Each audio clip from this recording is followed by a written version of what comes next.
Hello, my name is Susan Bartle. I'm a watercolor artist living in South Central Kansas.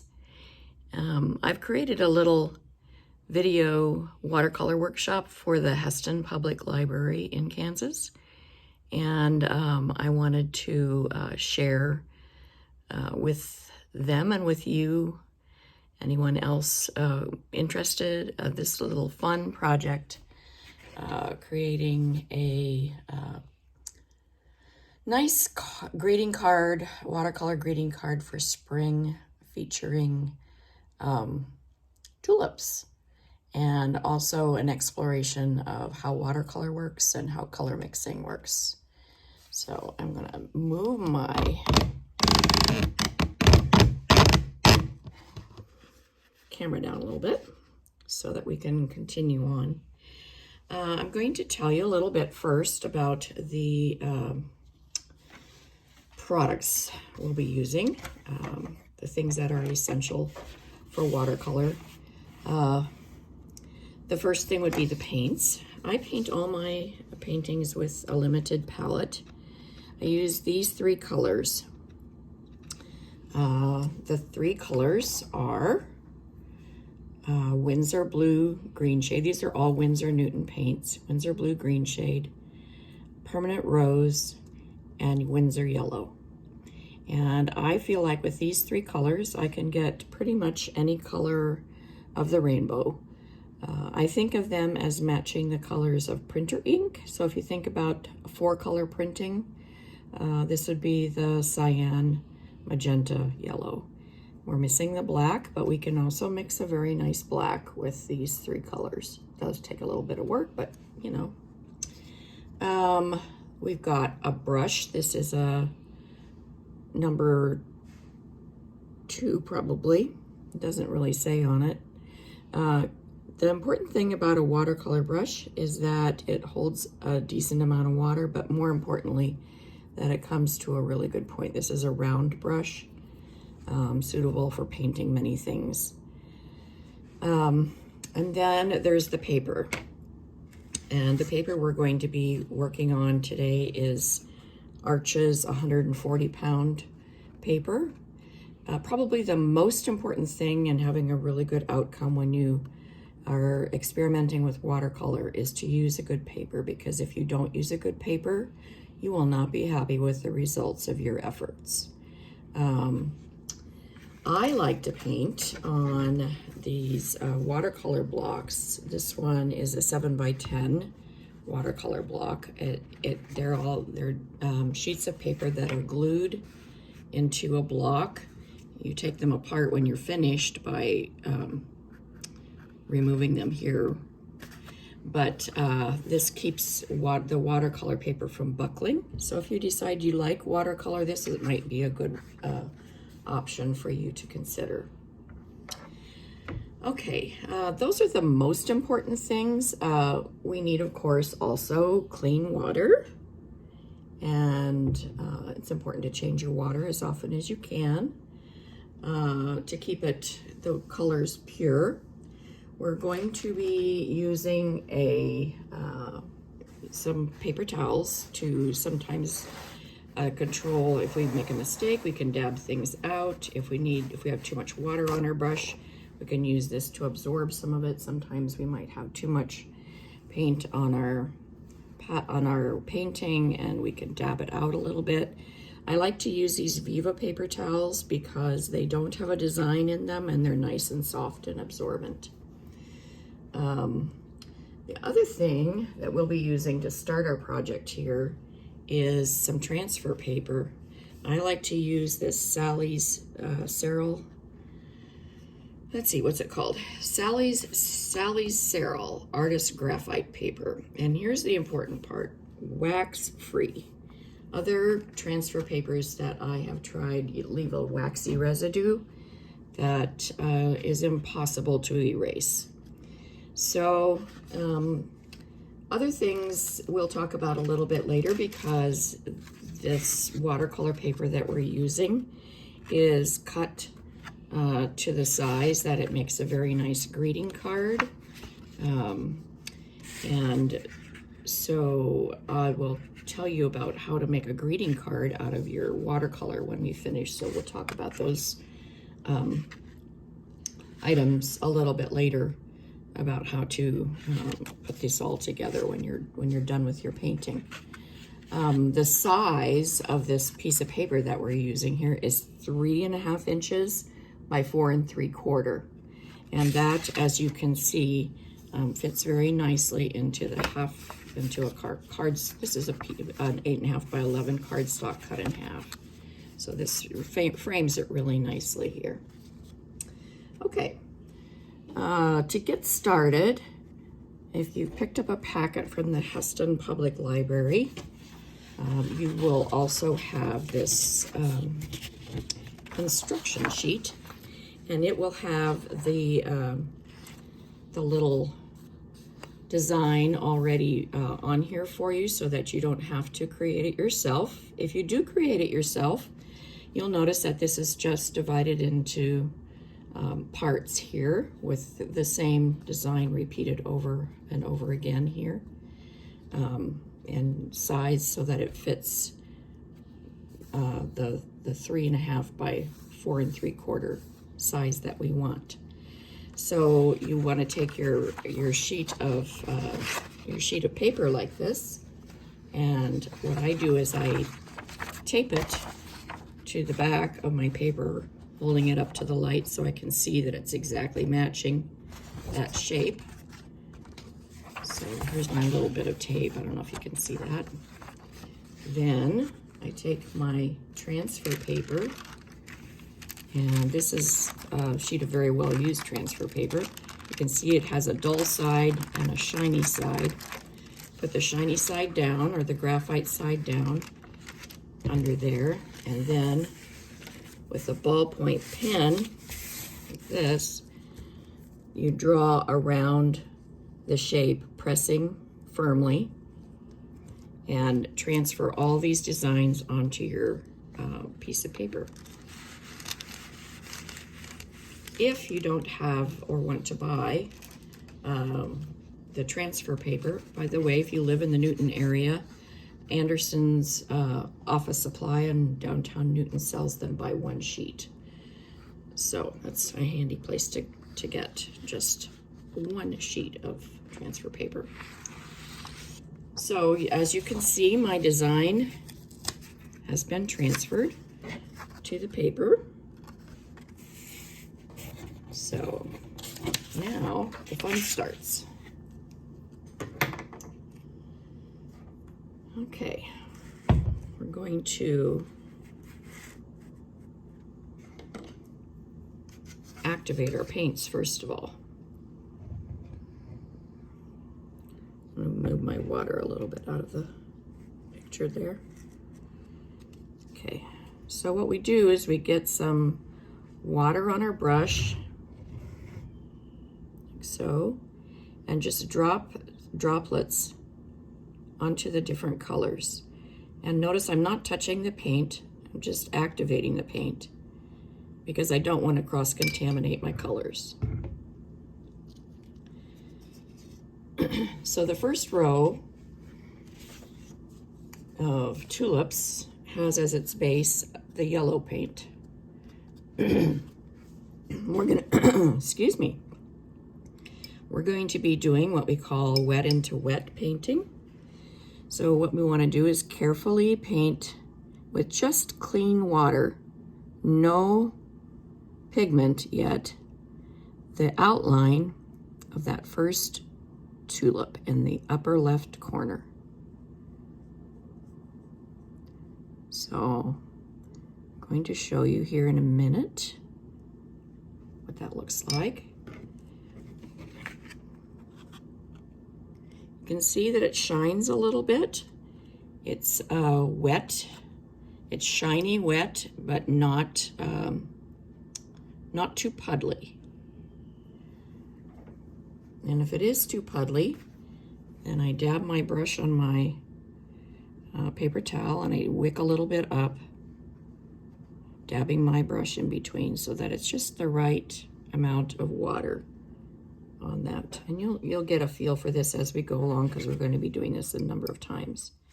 Then I go and pick up my yellow paint. Now yellow is the least strong color, so you want to get a lot of pigment on your brush, and you dab it into the tulip area there that you've painted, and you push it a little bit so it goes to the edges of your water. You'll notice that in watercolor, the pigment only goes as far as the water allows it to go. So that's how you can control a little bit your painting. Okay, I think I've got enough pigment on there, and I'm going to just leave that and let it dry. Okay, moving on, I'm going to clean my brush and get some more clean water and paint the second tulip with just clean water.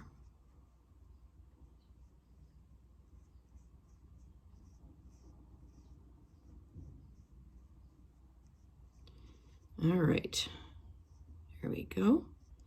And again, I'm going to add the yellow to that area, making sure that I have quite a bit of yellow pigment on my brush.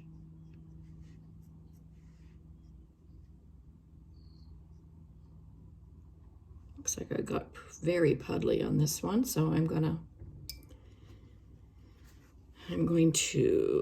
dry out my brush a little bit and pick up a little bit of that water because it's pretty watery.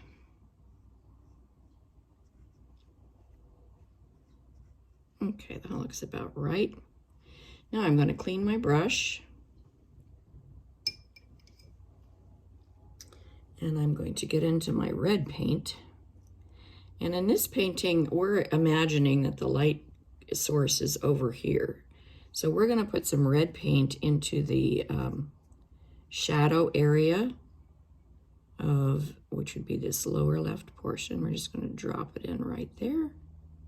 Notice how I'm kind of dabbing. And then we're going to let the water move the paint. So we're just going to let it go like that. In this painting, we don't want to be control freaks. We want to see this as an experiment in color mixing and seeing what watercolor does all on its own. I find watercolor to be a miraculous medium because you never really know. You have a little bit of control because you're the one applying the amount of water and deciding where the pigment goes. But there are so many variables in watercolor that affect how the paint moves and what it ends up doing, especially when you're painting wet into wet. And I find it just pretty miraculous. And what I've discovered over time is that they're much more interesting and fascinating results if I don't do too much to get in the way of the water doing its own thing. Okay, now I'm going to go back and get some more yellow. Put the yellow in the third tulip.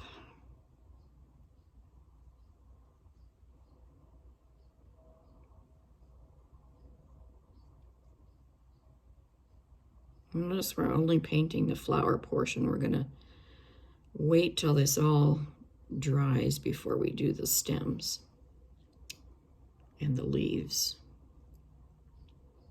Okay, I'm going to clean up my brush. Now blue is a very strong color, the strongest of the three by far. So I recommend starting with just a little bit, and then you can always add more, but it's more difficult to take it out than it is to put it in. So we're going to now drop some blue in here and see what happens.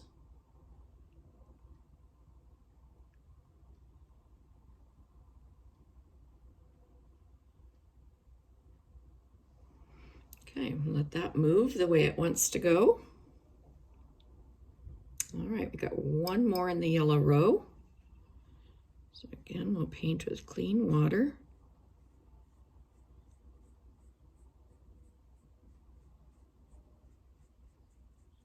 And And this time we're going to add both of the other colors and see how that works out for us. So first we add the yellow.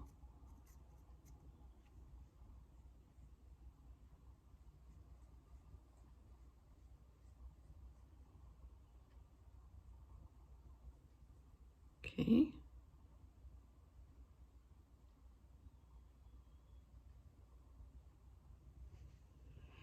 Clean our brush, pick up a little bit of red. And this time, instead of working at the bottom, I'm going to kind of work in the middle side here, like that, and dab that in. Clean my brush. And get into just a tad of blue right there and push it along, tap it in at the very bottom here. You'll notice it kind of pushes the paints up when you do that. It's kind of fun to watch. It's the exciting part of watercolor, in my opinion. Okay, so we've got our first row done, and we're going to just let them be, let them dry, and let the colors move the way they want to move. All right, our second row is the red row. So we're going to basically do kind of the same thing. Part of the exercise here is to see the difference between red added to yellow than yellow added to red, and vice versa. It all affects how your colors turn out, along with many other things, including how much water you have, how much pigment you have, whether the wind is blowing, whether it's dry or moist out in the atmosphere. It's the variables are pretty much endless. All right, so we're gonna again paint our first red tulip with just clear water.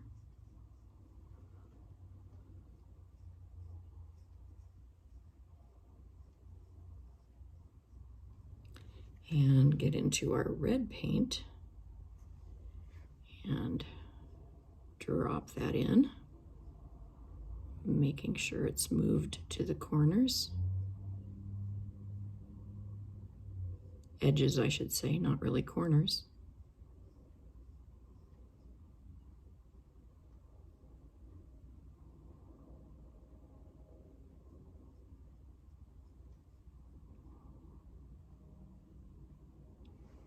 Okay.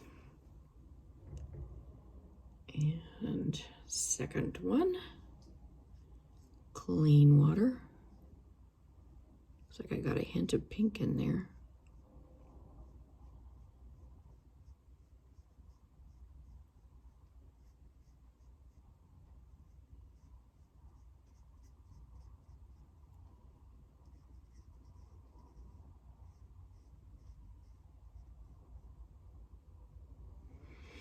Okay, now we add our red.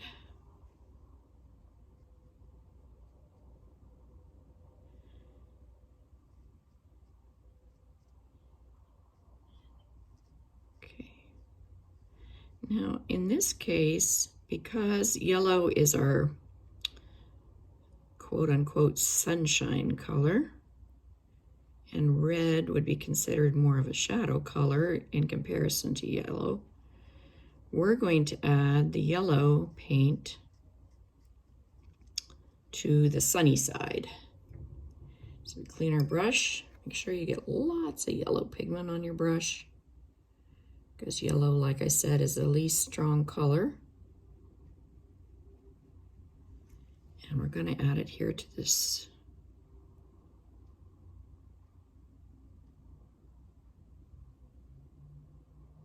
the sunny side, and just let it move on its own and see what it wants to do. All right, moving on. Now I got a little bit of yellow on my, looks like I need to clean my water here pretty soon.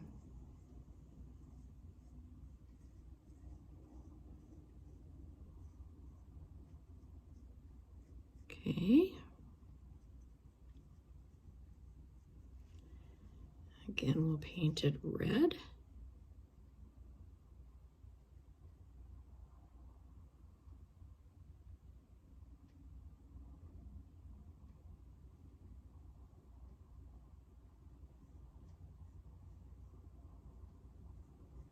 And this time we'll drop the blue into the shadow side because blue is definitely a shadow color.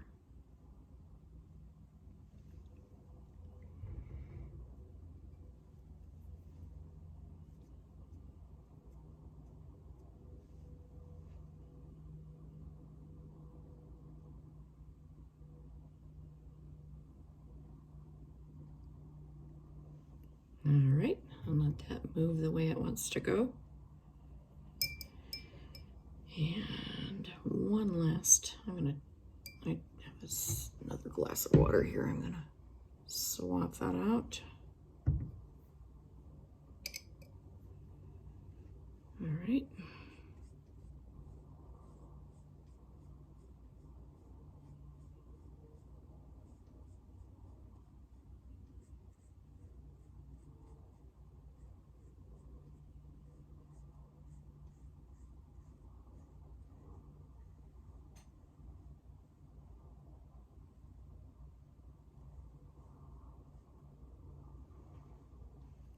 Okay.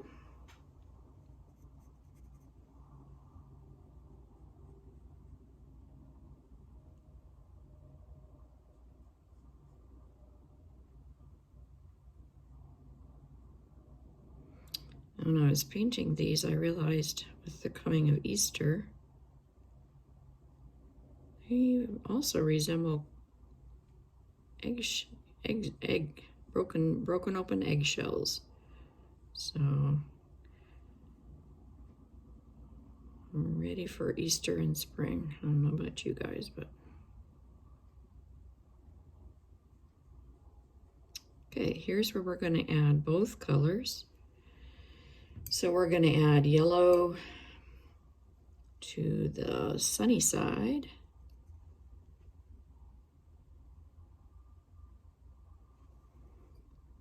And a dab of blue to the shadow side.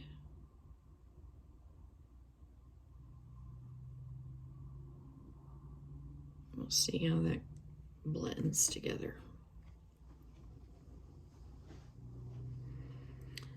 All right, you kind of see how this is going. So now our third row is going to be our blue tulips, the blue family. So once again, we paint that first tulip with just, in the blue row, with just clean water.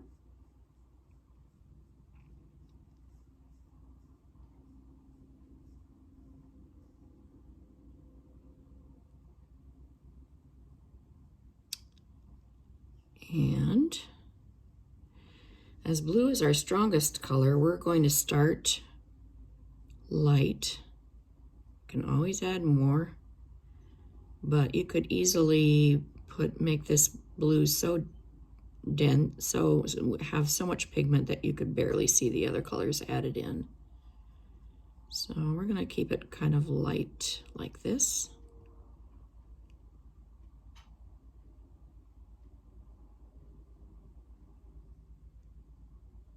It's a pretty blue.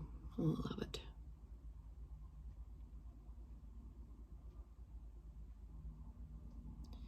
Makes a nice sky too, that color.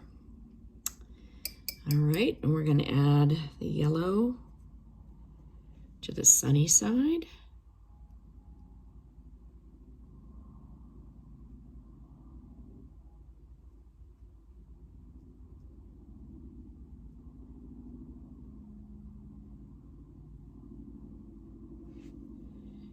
And let it go.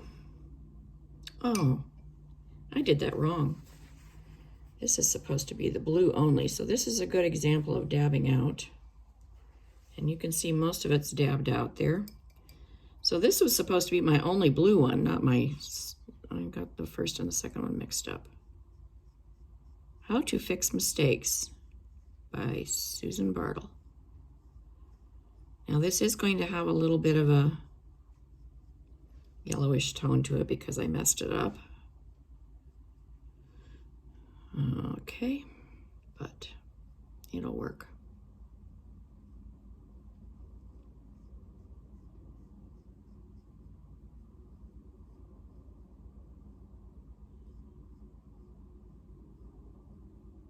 All right, now leave it alone. Okay, moving on. Painting with water. So my approach to mistakes is sometimes I have to start over, but oftentimes I think, well, I'm just going to pretend I meant it to be that way and see what happens. And sometimes it turns out really well in the end. Not always. But I look at watercolor as a chance to experiment, and I try not to be too hard on myself because the joy of watercolor is in the experimentation and in letting the just seeing what happens, being open to what happens.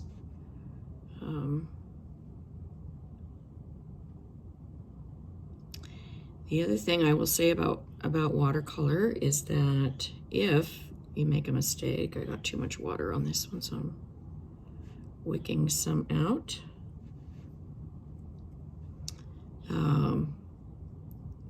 If you find you don't like something, it is much easier to let it dry, and when it's completely dry, you can paint over it in another layer. This is called glazing.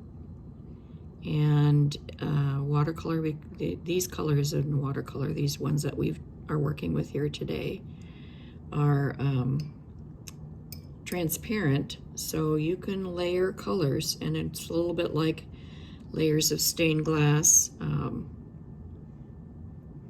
laid on top of each other. You can see through the layers, and it's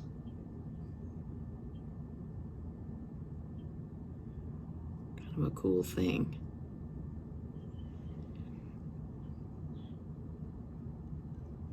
So when you finished your painting and you're not happy with the way one of the tulips looks, just let it dry, and then you can go back and work on it a second time, but it's always best to let it dry first.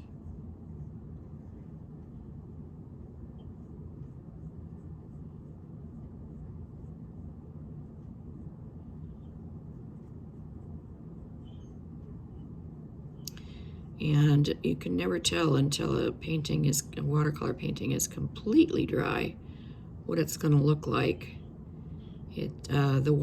The pigment keeps moving until it's completely dry.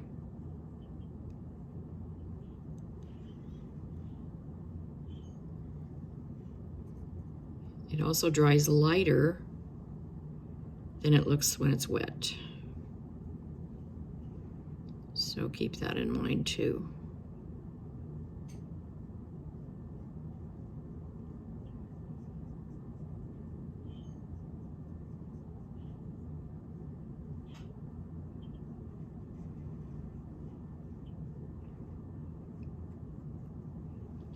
Okay, we're going to add some red to the shadow side.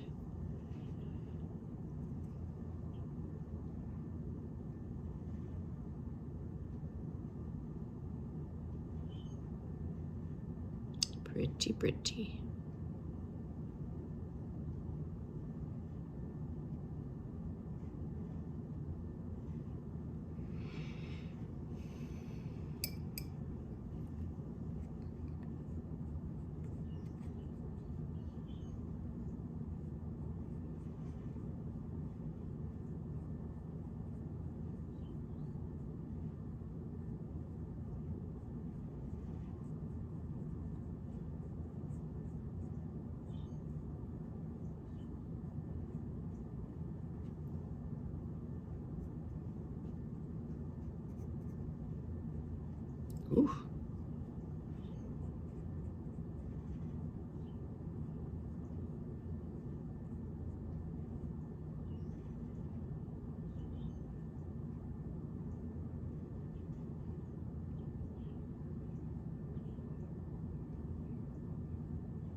Okay, so we'll add some yellow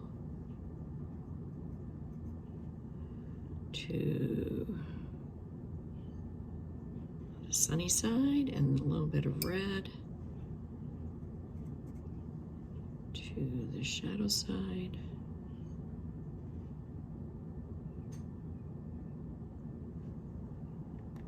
Gorgeous.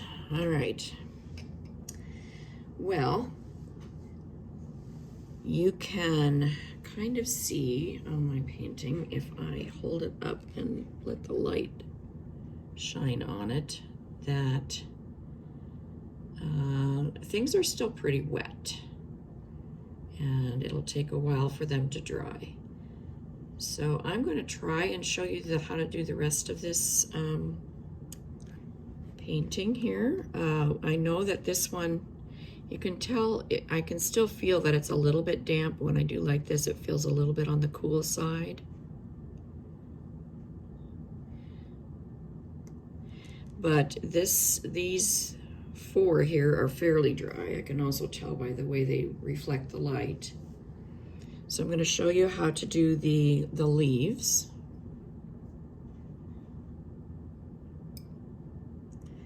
I'm going to get yet another clean glass of water here.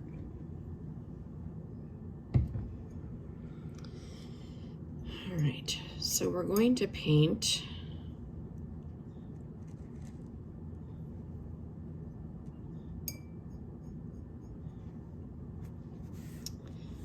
them just as they're drawn, like sticks. We're going to try to carefully not to get into the actual flower.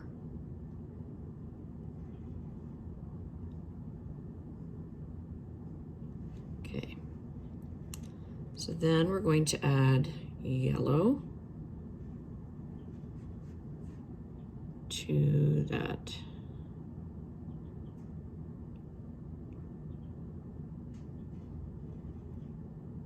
To the water stripe that we painted. Clean our brush. Get just a dab. Little dab will do ya. Of the blue, we're going to start by putting it in right under the bulb or the bowl of this flower, because if you think about where it would be the most shaded, it would be right there. And we're going to let it run down. Okay, for this leaf, we're going to squiggle our brush a little bit. So watch this.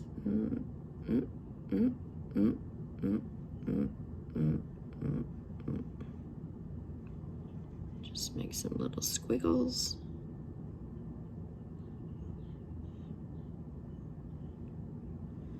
Okay, and we let it dry. All right, let's go on to number 2. I don't think I'm going to paint all of these on this example because they're not going to be dry enough to do it without.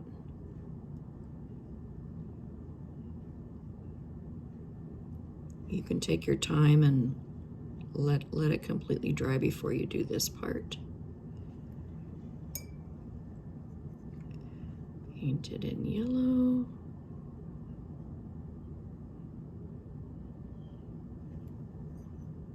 To the blue.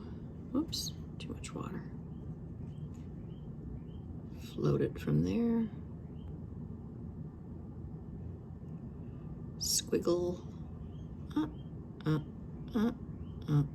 Oh, I got better squiggles on this one. That's more what I had in mind. Okay, so you can see how that kind of works for the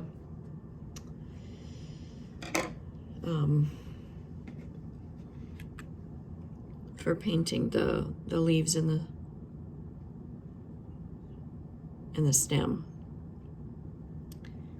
And you want to let it completely dry, but in this case I'm going to show you how to make this into a greeting card once you've got it completely finished and it's completely dry. So we're pretending this is completely dry at this point.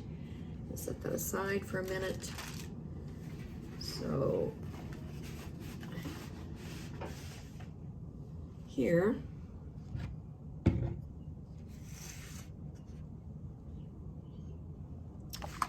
I have a complete sheet of 8.5 by 11 cardstock, which I cut in half, and then I folded it to make a greeting card size. Okay.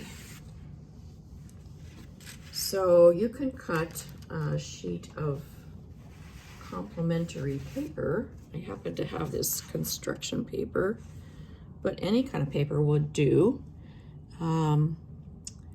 And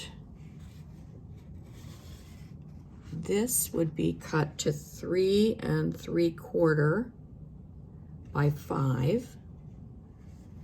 And you can use a number of different kinds of adhesive to apply this to the card.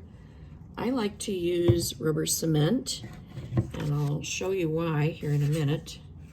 This has a little bit of modeling. I don't know if you can see it, a little bit of modeling on one side, and the other side's kind of plain, so I'm gonna use the modeled side for the front side, which it won't show very much, but it'll show a little bit. I'm gonna put it in the middle of my card here, because if I get the rubber cement off the edges, it'll be okay, because it's part of it'll be in the glued part. Add that. Make sure the edges are really well covered. Turn this around.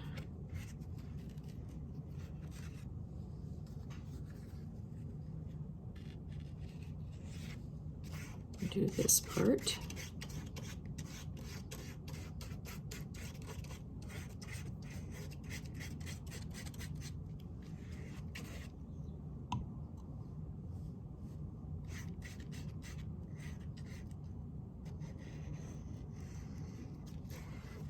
Okay.